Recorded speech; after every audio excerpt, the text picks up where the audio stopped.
Hey folks! Welcome back to our channel, and today we're talking about something every business leader should be thinking about: how to actually build a smart, real generative AI strategy.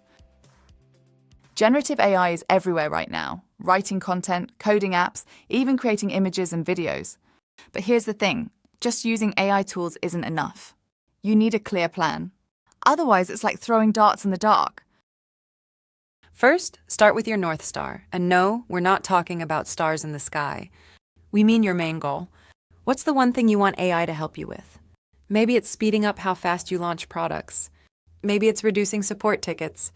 Whatever it is, that's your direction. Once you've got your goal, look for the best places to use GenAI. Ask yourself, where can it save us time? Where can it boost productivity?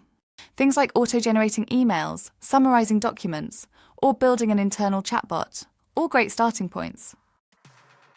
Now comes the classic question, should you build your own AI tools or use something that's already out there? If you've got a strong tech team and sensitive data, maybe building makes sense. But if you want to move fast, using tools like GPT or Claude can save a ton of time. Here's a big one, your data. AI can't work well without clean, secure, and organized data. So before you dive in, make sure your data is solid and your privacy practices are on point.